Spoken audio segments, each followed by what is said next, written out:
we will start our next session. I would like to invite our next set of speakers, Krishna Rajan, Product Manager, Xtep Foundation, and I would like to invite back Mr. Rayalu, Principal Architect and MD, Sanketika Consulting.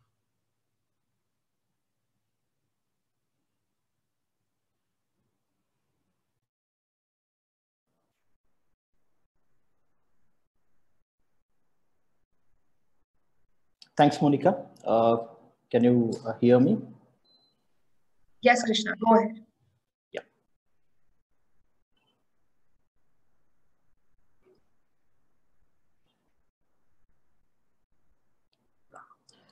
Good morning, everyone.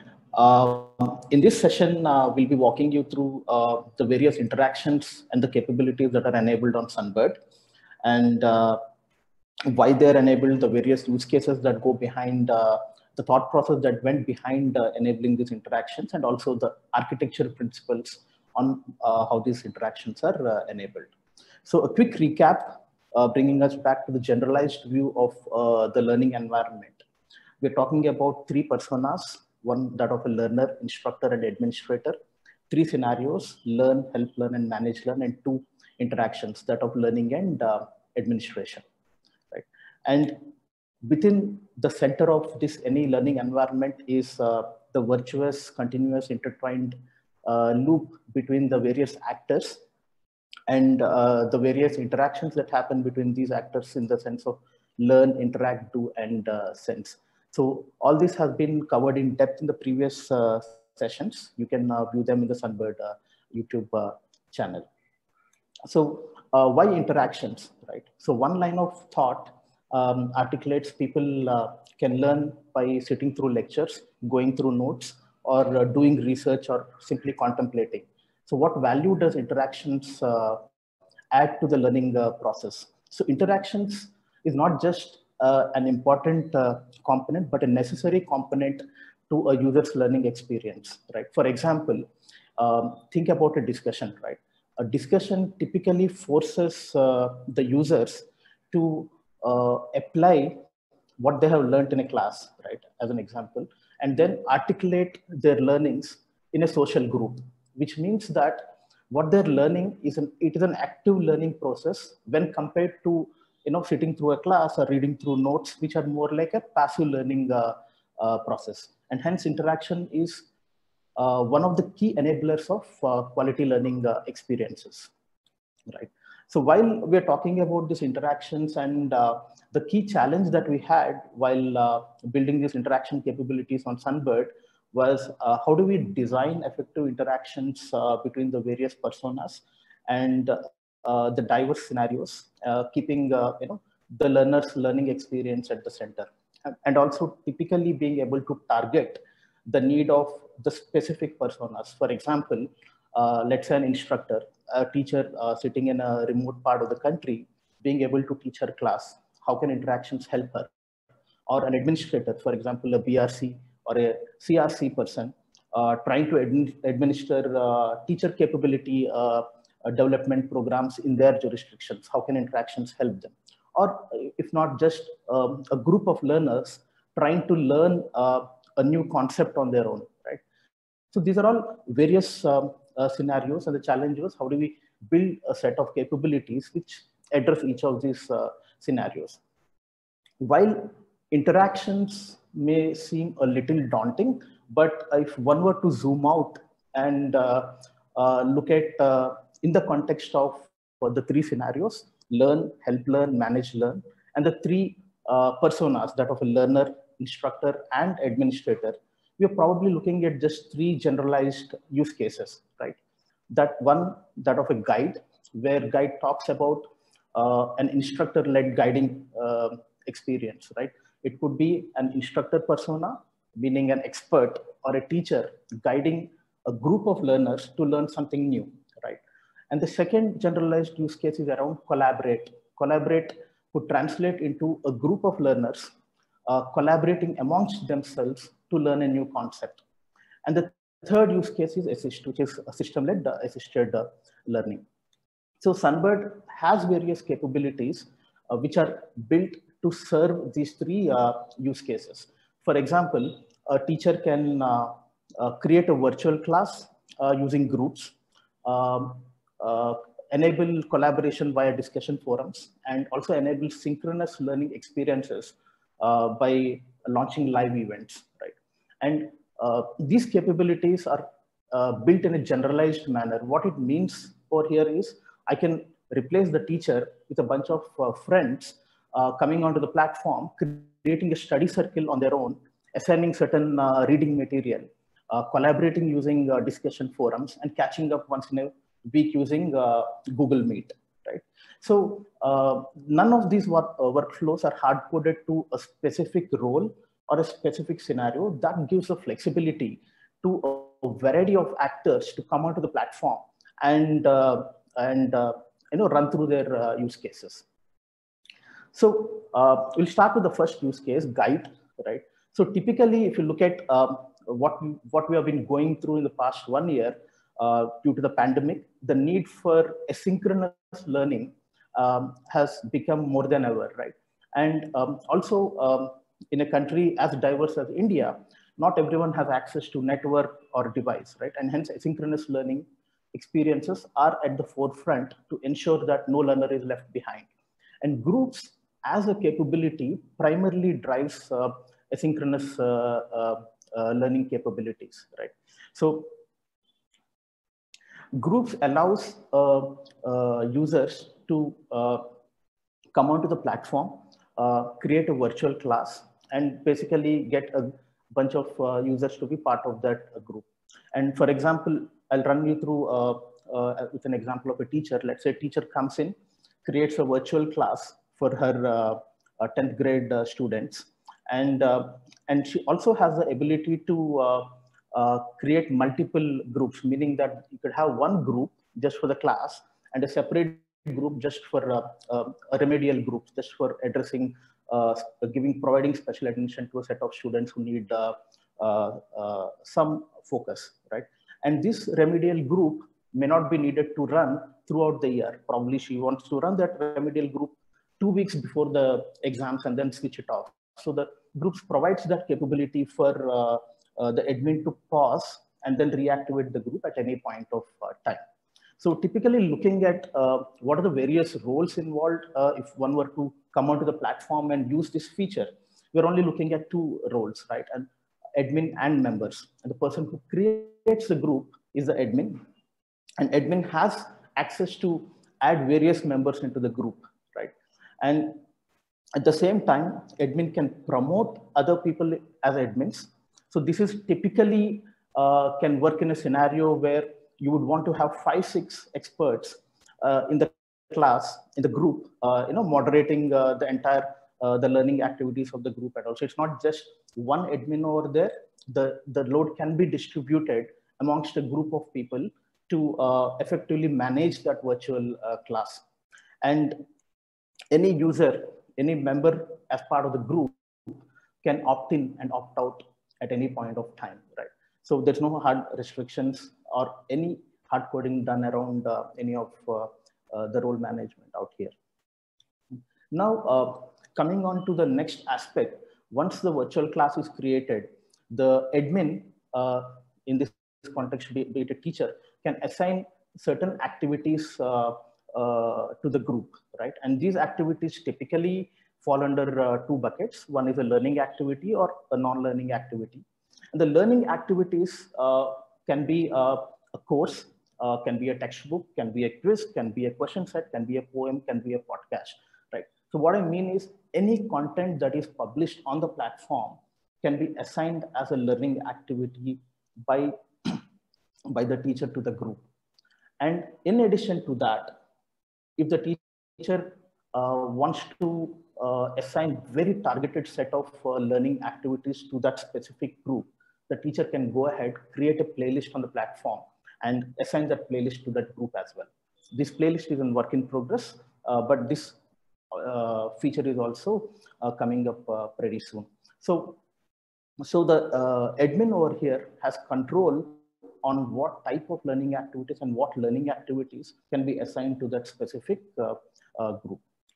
And the admin can switch on discussion forums and also schedule live events so that if needed, the admin can go ahead and switch on synchronous mode of learning experiences as well. So as these activities are, as a group is created and the activities are assigned, we would expect the members in the group to take part in the activities. So admin gets access to review the progress of the group's progress and the members' progress in all of these activities. And why is this super important? Because this is a step which will help the admin to take certain interventions, right? Right. The example of the remedial class that I said was one such intervention. So we've talked about a bunch of capabilities on groups. So let us quickly run through with we'll try to stitch through all these capabilities into a small workflow, right? So we talked about an instructor having the ability to create a virtual class and adding her students as part of the virtual class. And for the same virtual class, instructor can go ahead and assign certain activities. And these activities could be discussion forums or any content, as I said, and it could be the content published on the platform or a playlist created by the instructor. And as the members of the class participate in these activities, instructor gets to review their progress. While we call this the act of teaching, and while the progress is being reviewed, the instructor can also do one important and additional step, can go ahead and take certain interventions. So one intervention could be an act of remediation, where a special remedial group is created by the instructor and an additional set of activities are assigned to the group.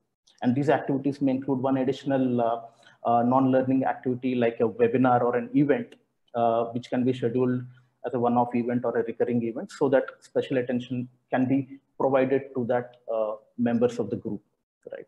So to summarize, if you look at what groups truly are enabling over here is groups enables the teacher or the instructor in this context to run both synchronous and asynchronous modes of teaching, and thereby giving the power back to the teacher to decide if you want to run a pure online instruction mode or a blended instruction mode. So the platform actually facilitates as per the needs of the teacher. Right? So let's move on to the second use case. We're talking about collaborate using discussion forums and events. So I'm not going to delve deep into this specific use case because the next session talks about is a deep dive session into this, right? But if you look at groups, when I talked about the various capabilities on groups, one important capability was the ability to integrate forums and events, right?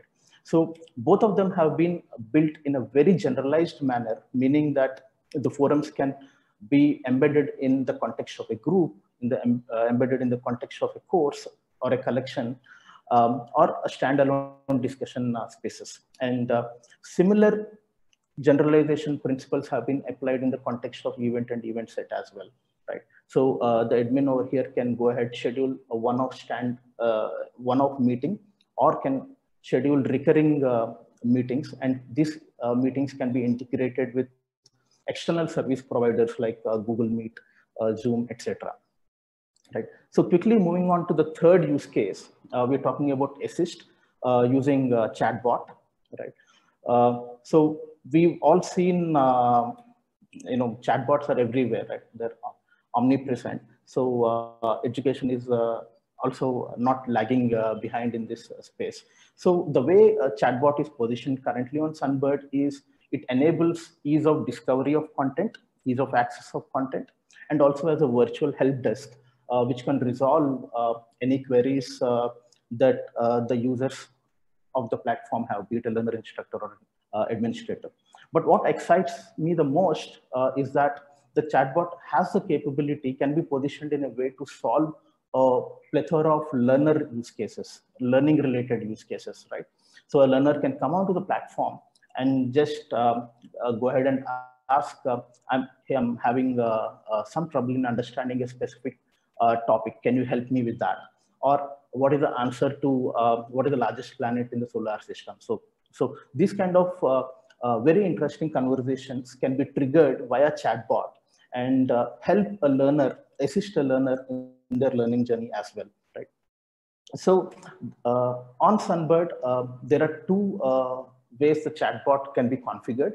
One is to have a free flow text-based conversations or a guided journey, or both as well, right?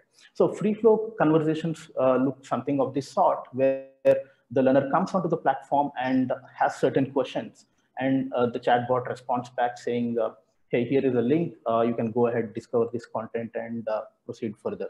Whereas a guided discovery would primarily mean that the user is interacting with the options provided on the chatbot, and then it's similar to what you find in more of the most of the WhatsApp chatbots on the available, via your banking or insurance companies.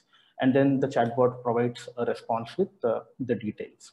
Well, the other most powerful capability of the chatbot is that this can be the underlying layer can be embedded in a variety of consumption channels, right? If I were to put this diagram in a very laymanish way, there is a conversation engine that powers the chatbot service.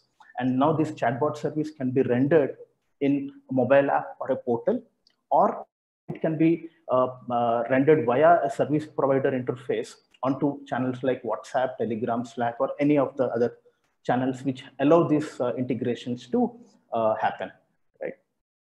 So quickly summarizing what we had discussed in the last 20 minutes, we talked about why interactions are important, what are the challenges we faced while building interactions, and what are the three generalized use cases on interactions, one that of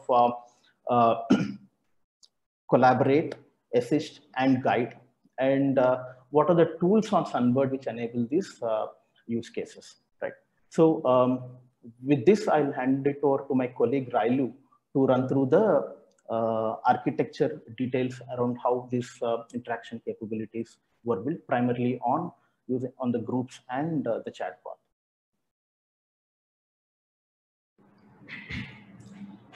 Thanks, Krishna. Okay, hello everyone. Good morning once again. So let me share my screen.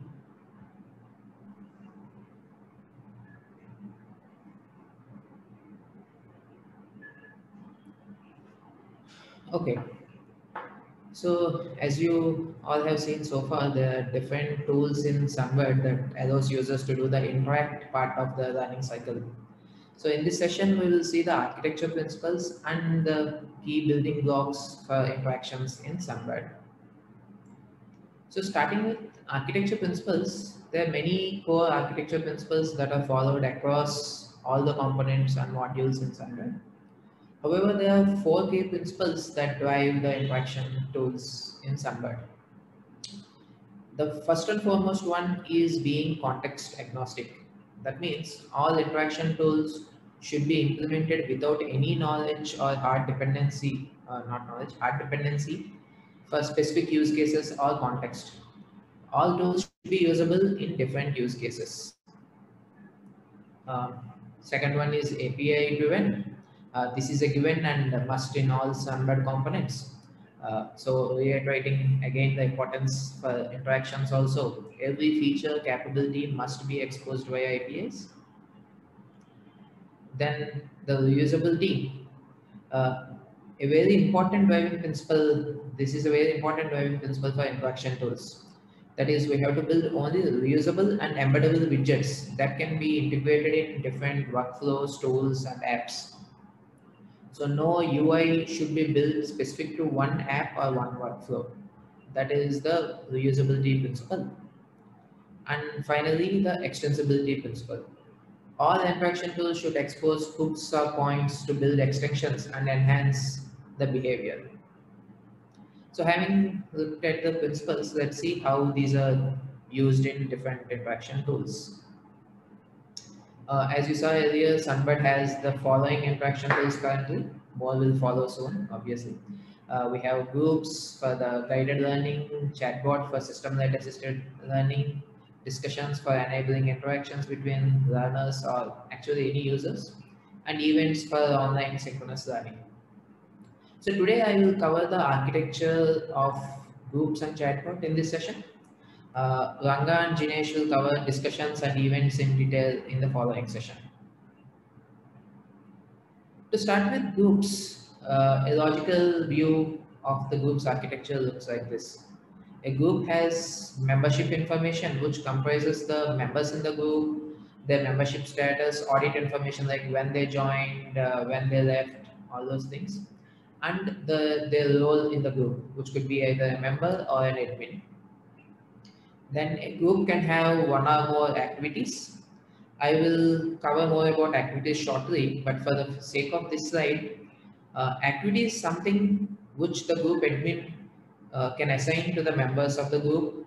He or she wants the members of the group to do, and admin can view the status of these activities. And then we have the group service, which exposes the APIs to manage groups, members, and its activities. And all this data is also cached aggressively at the group service level to enable or support really ultra large scale usage of groups. And at the UI layer, we have group widgets for workflows like creation of the group, managing members, viewing activities, and so on. These widgets are currently embedded within the Sunbird consumption portal and mobile app for enabling groups functionality within them. But the same widgets can be embedded in other apps as well. Then group widgets use something we call as activity plugins to enter the activity UI. Due to this plugin approach, new activity plugins can be created and configured for new activity types. We will see more details shortly. And finally, the data from the activities can be processed and the aggregates or metrics can be stored at a group level in an aggregate data store. This data can also be accessed via the group service and can be presented to the group admin. Using this data, the group admin can take interventions or remedial actions if needed. So we'll go a bit deeper into the concept of activities in a group.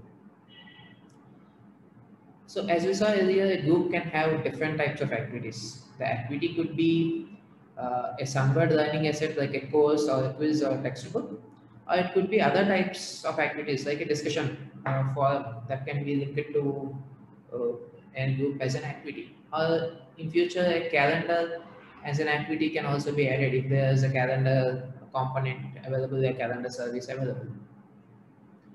So for every new activity type, you need to provide an activity adapter implementation that will be used by the group service to fetch the activity details. For example, if the activity type is a course, the activity adapter should have a method implemented to fetch the course details like the course name, author, publisher, etc.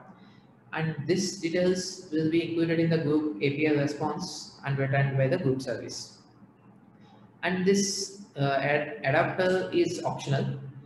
If there is no adapter configured, the API returns only the activity ID and type to the group widgets. And also, one single adapter can be used for multiple activity types. For example, in the case of Sunbird learning assets, same adapter is used for all asset types because the API, such API is common. The way to retrieve the details is same. The single adapter can be used for all Sunbird learning asset types.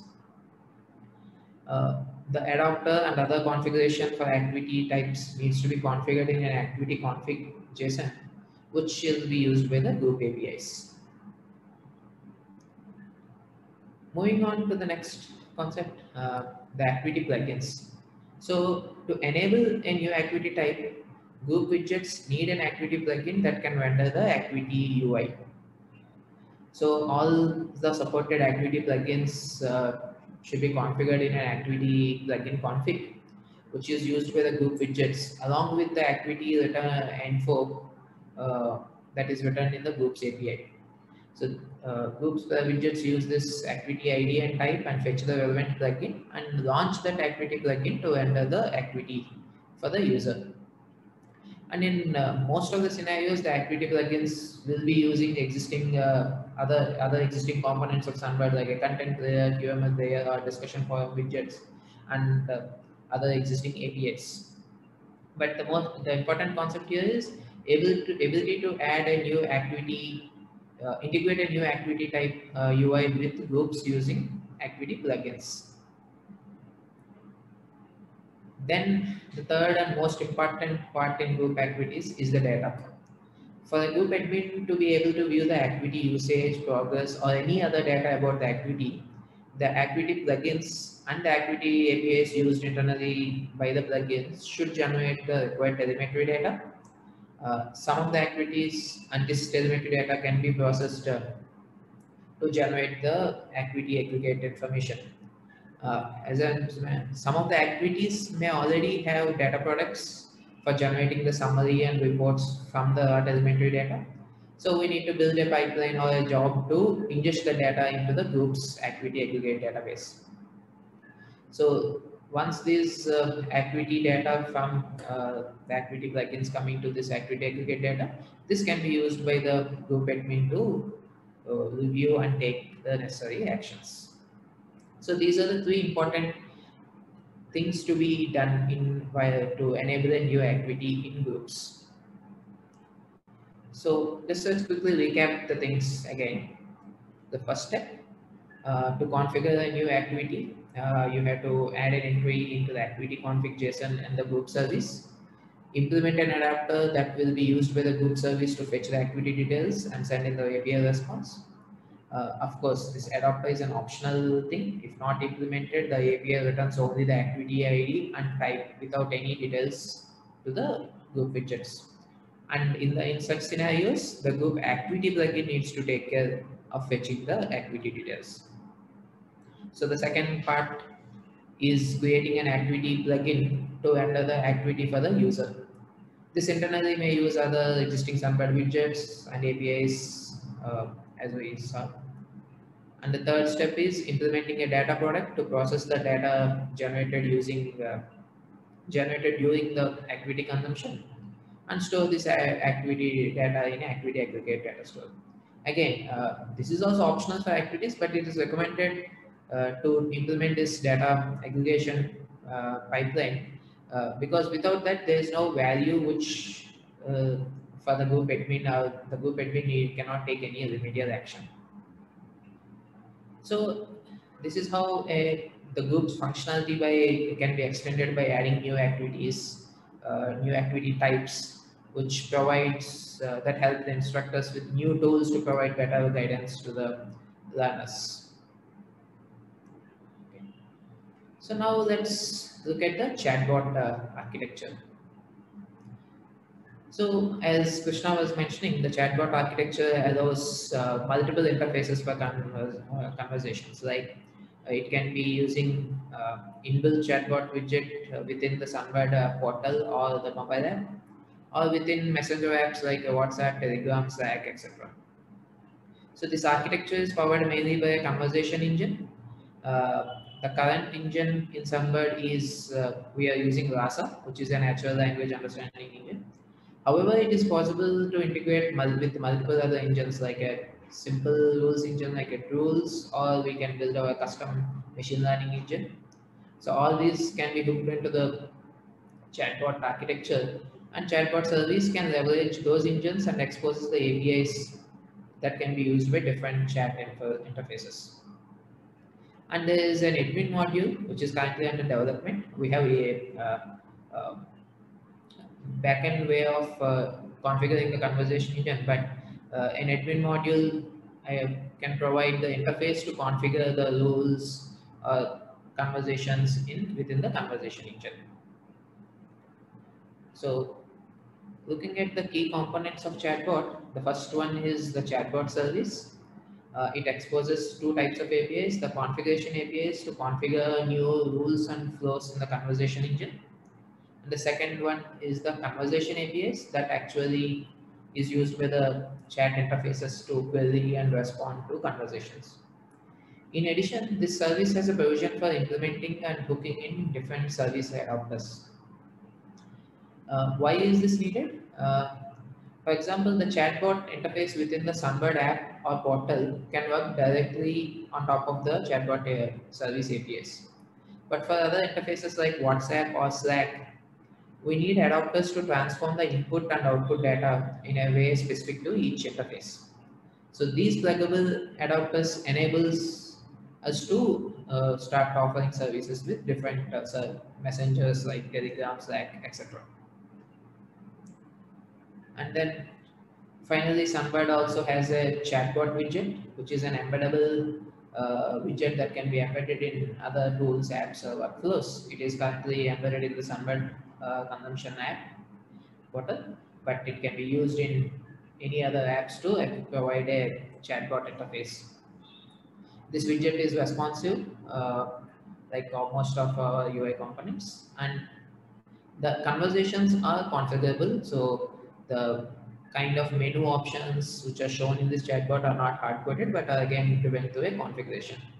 So this is one more component in the chatbot infrastructure.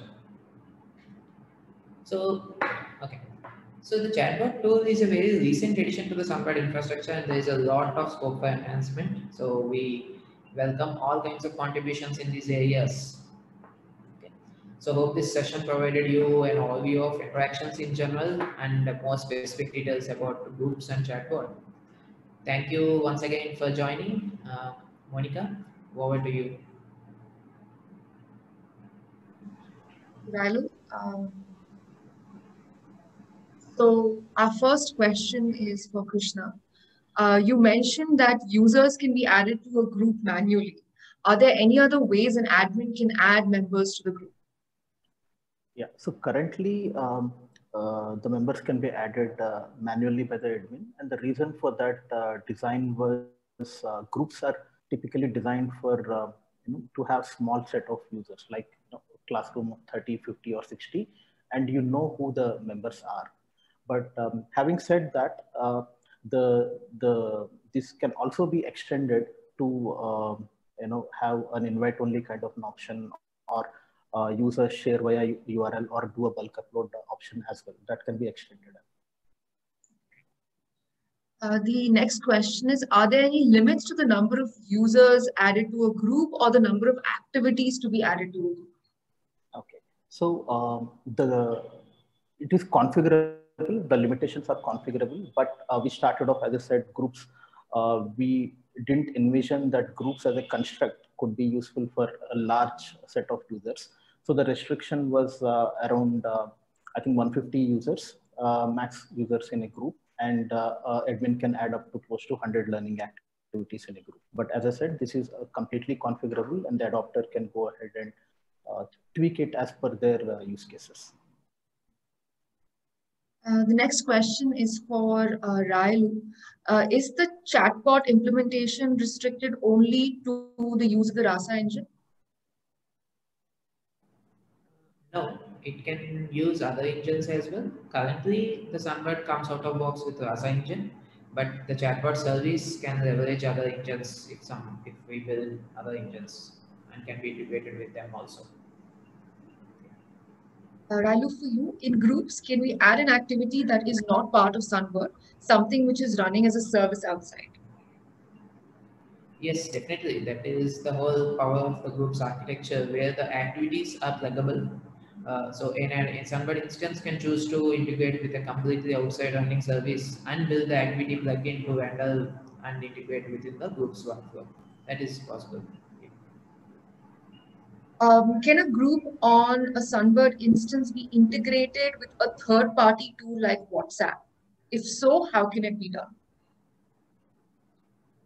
Okay.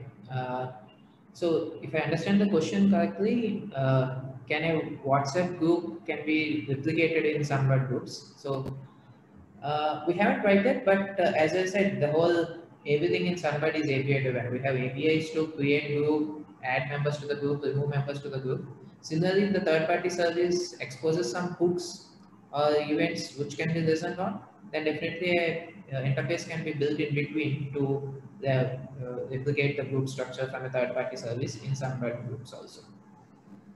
Yeah. The last question is, although Sunbird does not currently have the capability to publish content or any asset like a content or question type in that instance, which is sorry, let me rephrase my question.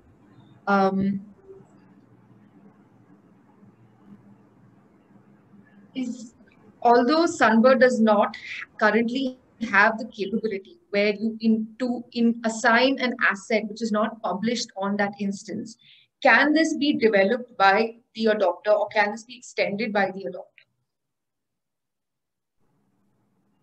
So, okay, the question is, can we provide assets as an activity, assets which are not published as an activity? That's Sunbird. Yeah. So, though it is not recommended because an asset which is not published may not be optimal or suitable, but that flexibility is definitely, the teacher can create a quick video and want to share it with the members in a group. So, in the Sunbird content infrastructure, there is a concept which you are enabling to create content and publish them as private content. So that doesn't need to go through a curation workflow. So such private content, the creator has the flexibility to share it with his own group members. So that is possible, which is, it has to be published still, but need not undergo through a curation review workflow. It is a private content. I am sharing it with a limited set of people. Okay. So this concludes the part 1 of our session. Thank you, Krishna. Thank you, Raju.